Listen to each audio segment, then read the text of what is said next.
الحمد لله رب العالمين حمدا يليق بجلاله وجماله وكماله، وأشهد أن لا إله إلا الله وحده لا شريك له، خلق الخلق بقدرته ورزقهم بحكمته ويميتهم بقدرته وقوته.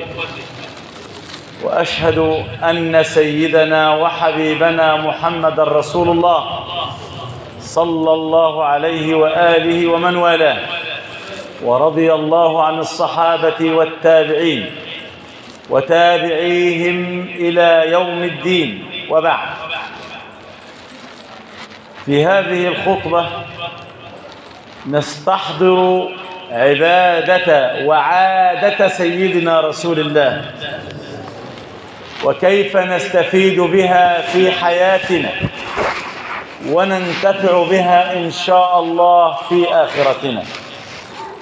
عبادة النبي عليه الصلاة والسلام، وهو الذي كلمه الله بدون حجاب، الذي رفعه إلى السماء إلى سدرة المنتهى، صلوا عليه، وفرض عليه الصلاة بدون واسطة.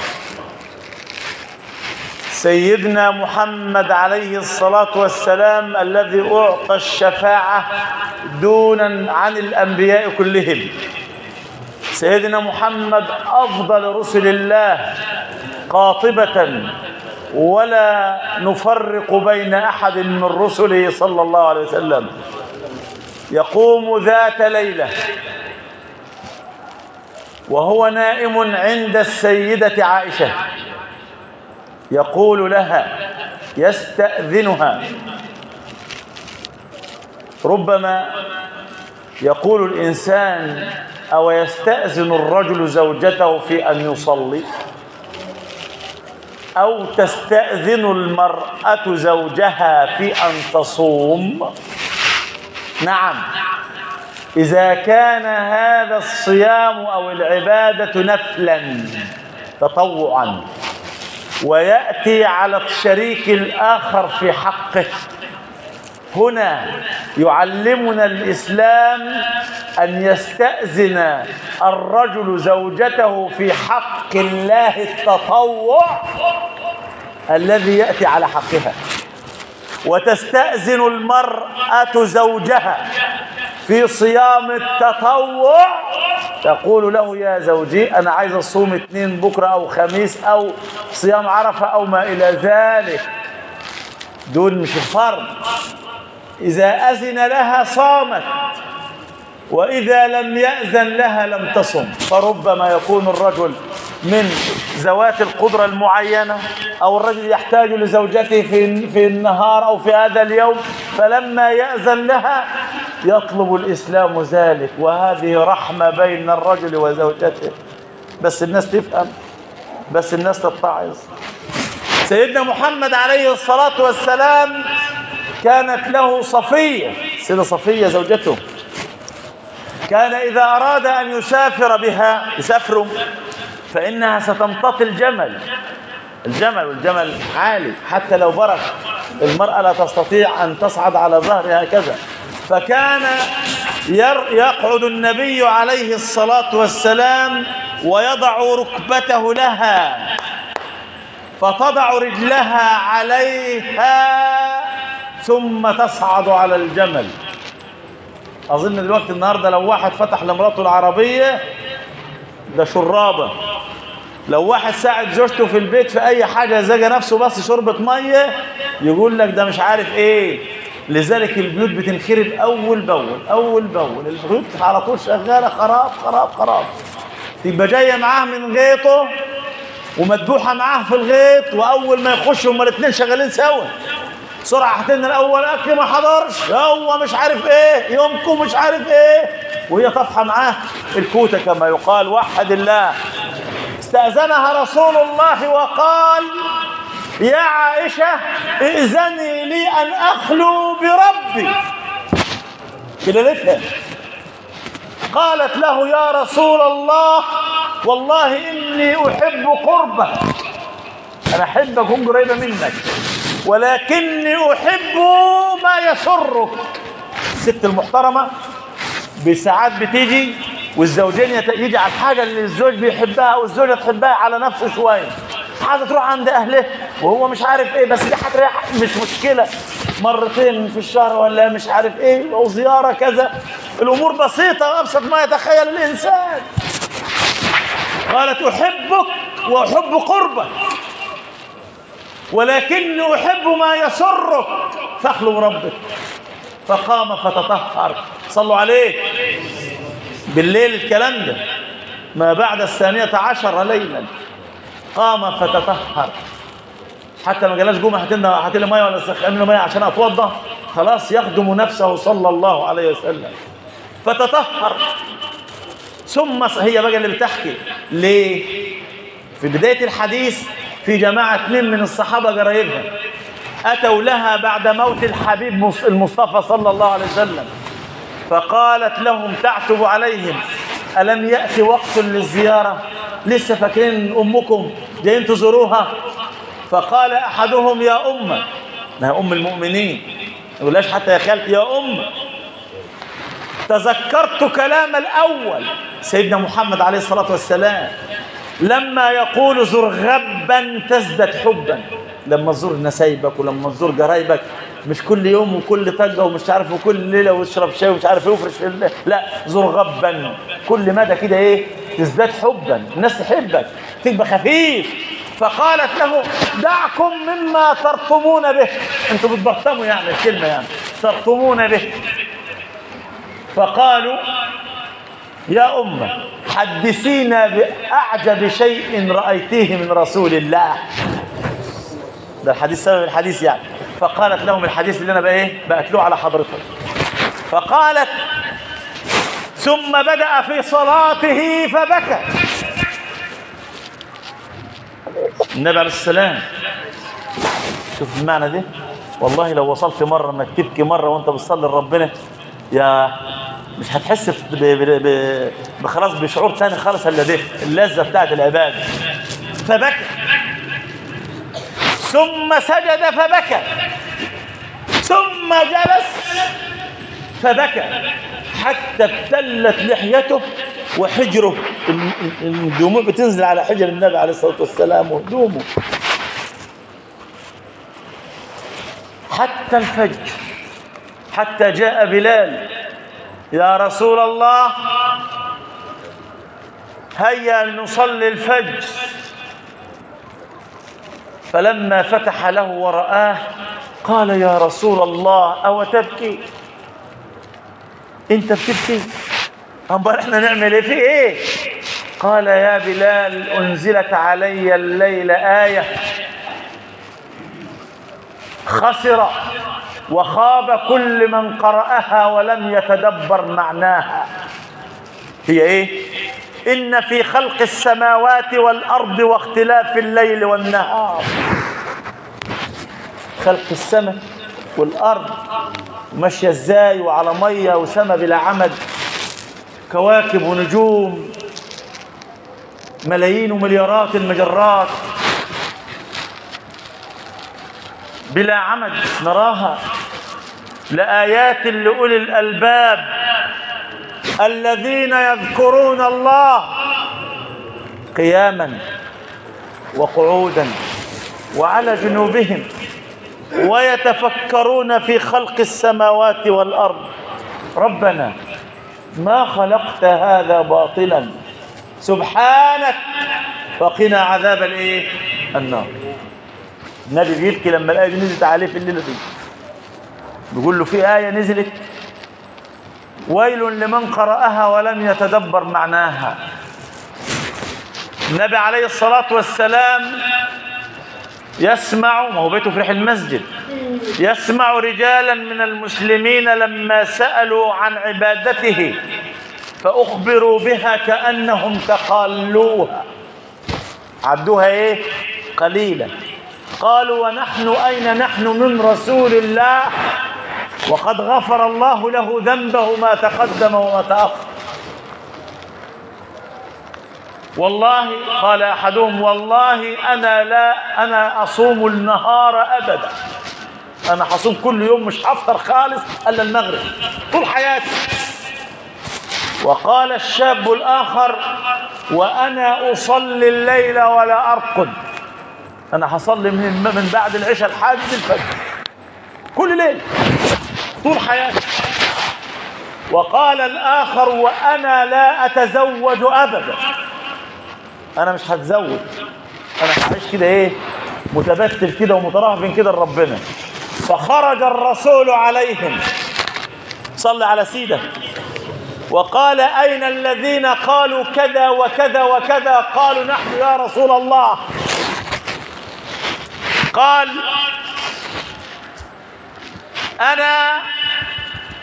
أنا خيركم وأنا أصوم وأفطر، أنا بصوم وأفطر وأصلي وأرقد، أصلي ركعتين ولا 4 ولا كذا وأنام وأريح جسمي وأتزوج. تزوج ضد الفطرة، الشيطان مع اللي ما بيتزوجش. لذلك أيضا نتعلم هنا ودايما نصرخ وهنفضل نصرخ ليوم القيامة طول ما فينا نفس وربنا عطينا منحة ان احنا نقف على منبر رسول الله. اقسم بجلال الله اللي يجي له واحد محترم وشاب مكافح وبيكافح وبيعمل لنفسه شقته وعارف ربنا، ويجي ياخد بنته وعز بنته عليه، مع بنته هتكسب مع واحد تاني ابدا. ولو واحد ساب المحترمة العفيفة الطاهرة الشريفة بنت الأصول عشان بس أهلها فقراء ما هيرتاح في حياته أبدا. الشباب بيتعذب عشان يجيب شقة وذهب وفرح من بتاع اليومين دول، عايز كمان 100 سنة بمرتب خيالي، يعني كان أبوه يبيع له فدان ونص يا دوبك على ما يلم له بالفرح بتاعه. طب يجيب منين ده؟ ما بيدخلش حتى 2000-3 جنيه. أنا أعرف طبيب الآن يستطيع أن يفتح بيت ويأكل بنت ويعيش عيشة محترمة، لكن بيسألني بيقول أنا عايز أهاجر من البلد، أسافر ليه يا عم ما أنت كويس؟ يقول لك لا المتطلبات أكتر، عايز كذا وعايز كذا وعايز كذا، والمجتمع لا يرحم. ارفقوا ببناتكم، البنات عنست، البنات بقى عندها 25 و30 سنة، الشباب بقى عنده 36 و38 و40 سنة. صعبنا الحرام، صعبنا الحلال وسهلنا الحرام. الحرام بقى سهل، بمجرد ما يمسك النت بس يفتحه شاف الحرام، شاف الحرام. عايز يروح يزني الحرام مفتوح، لكن الحلال يذبحوه على ما يجي بس يدخل نيته بتنسد عن الدنيا كلها لما لاقاه من عذاب الماديات. وقد كان رسول الله يقول التمس ولو خاتما من حديد. يا ابني طالما انك محترم التمس اي حاجه قدمها هديه لعروستك، اكتب يا عم في جيبتك وامن بنتك. سهلوا الحرام، سهلوا الحلال وصعبوا الحرام، ولا تصعبوا الحلال وتسهلوا الحرام. سيدنا محمد قال لهم انا اتزوج، ان الزواج ده عصمه ورحمه وبناء في الحياه واسره. وحد الله. سيدنا محمد عليه الصلاة والسلام بيعلمنا الرحمة، الرحمة حتى بالعاصي. الشاب جاي للنبي يقول أنا عايز أزني، أنا حابة مسلم وكل حاجة بس أنا مدمن في الزنا، رخص لي يا رسول الله. لم يضربه ولم يهينه ولم يسبه ولم يقول له امشي يا ابني 60 في 70. قال له ادنوا مني، تعال. وده كلام للجماعة اللي بيعكسوا البنات على التليفونات. ويفضل ورا البنت عشان يصطادها ويتكلم لها كلام ويسجل لها كلام وصور ويفضحها. يتمشي معايا هفضحك، هخليك تسيبي خطيبك، يقول لابوها هجيب دماغك الارض. اسمع، بيقول له النبي ايه؟ صلوا عليه. النبي ده بيعالجنا، بيعالج حياتنا. بيقول له ايه؟ طبطب عليه. شاب عايز اللي ياخد بالراحه عليه. اترضاه لاختك؟ الزنا ده ترضاه لاختك؟ قال له لا يا رسول الله ما ينفعش. قال كذلك ولا الناس يرضونه لاخواته. ترضى حد يعمل مع اختك الكلام اللي بتعمله ده؟ خلي بالك هيحصل كما تدين ايه تدان. ما كانش في اختك، في بنتك، في زوجتك، هيحصل الا اذا تبت بقى. يقوم ربنا ايه؟ يغفر لك ويرضيك. طيب، والتوبه انك تمحي كل اثر للجريمه والمعصيه، ما تعينهاش حتى معاك. فأترضاه لأمك؟ قال لا يا رسول الله. قال له ولا الناس يرضونه لأمهاتهم. أترضاه لعمتك؟ أترضاه لخالتك؟ أقنعه. قال لا يا رسول الله. فجاء الرسول حط ايديه على صدره. يا ريتنا كنا عايشين في زمن النبي وحط ايديه على صدرنا، بس كلامه برقب قلبنا. بيقول ايه؟ قال له، وضع يده على صدره وقال اللهم، شوف، اسكن قلبه واغضض بصره واحفظ فرجه. دعا له 3 دعوات. لذلك دايما ابنك اللي مبهدلك في البيت وعامل لك غاره، ما تستعينش عليه بالعصايه وبالرجل وبالشتيمه والطرد. قول له كده ربنا يهديك يا ابني، زي النبي علمنا. قال له ايه؟ اللهم اغضض بصره وحصن فرجه، ما عادش يزني، واسكن قلبه، قلبه يرتاح ويهدى. قال الصحابه فكان الشاب لا يلتفت لاحد، كان يمشي لحد ما مات وصلح حاله ما يلتفتش لحد ابدا. النبي عليه الصلاه والسلام يعلمنا حتى الرحمه بالطير والحيوان. زي ما قلت لك كان بيقول لهم قصوا الاظافر وانتم بتحلبوا المواشي. كان بيعلمهم النبي عليه الصلاه والسلام في غزوه من الغزوات، فوجد حبره طيره تجري وتصرخ وتعمل، معروف ان عيالها هتاخدوا منها. قال من فجع، خلي بالك كلمه من فجع، من فجع هذه في فراخها. مين اللي فجعها وقطع قلبها كده في عيالها؟ قال صحابي انا يا رسول الله، كنت بس ربهم في البيت كده والعيال يفرحوا بيهم. قال ارجع اليها فراخها. ارجع اليها ايه؟ فراخها، فانك بذلك تاثم. فرد اليها فراخها. طب تعالى بقى شوف بقى اللي بيفزعوا الناس في عيالهم وبيسرقوا الاولاد ويقطعوه، وشوف الناس اللي بتفجع الناس في زرعها يسرقوه. شوف الناس اللي بتزرع الناس في موتوسيكلاتها وعربياتها ومواشيها وغطامها وفي حياتها. شوف الناس اللي بتفجع الناس في اموالها وفي عرضها. الرسول بيقول لا طيره ارحمها. لما واحد يفجع واحد في عرضه مش سهله، ولما تسمع عن عرض حد زب عن عرضه، ما تسمعش الكلام وتتمادى وتسمع، حتى يسخر الله لك من يذب عن عرضك إذا ذكر. فمن ذب عن عرض أخيه ذب الله عن عرضه أو عن وجهه النار يوم القيامة. أقول ما تسمعون وأستغفر الله لي ولكم. الحمد لله، وأشهد أن لا إله إلا الله، وأشهد أن محمدا رسول الله. اتقوا الله في دينكم وفي عباداتكم وفي حياتكم وفي معاملاتكم، تهنأوا وتفرحوا وتسعدوا في دنياكم وفي أخراكم. وإن تركتم سنة نبيكم وكتاب ربكم شقيتم في بيوتكم وفي أموالكم وفي حياتكم وفي منامكم، وحتى الأرض تلعنكم.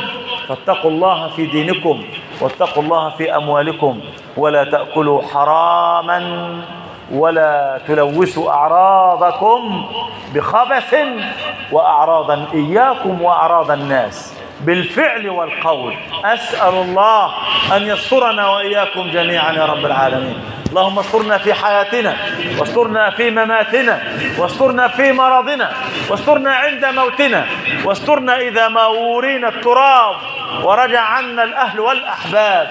اللهم احفظ بلادنا، اللهم احفظ مصرنا، اللهم أمنا في أوطاننا، اللهم أمنا في بلادنا، اللهم صب علينا الرزق صبا ولا تجعل عيشنا كدا كدا. اللهم اجعل مصر سخاء رخاء وسائر بلاد المسلمين يا رب العالمين. اللهم اغفر وارحم، واغفر لآبائنا وارحمهم يا رب كما ربيانا صغارا، واشفهما من أمراضهما وارحمهما إن كان أمواتا. وآخر دعوانا أن الحمد لله رب العالمين.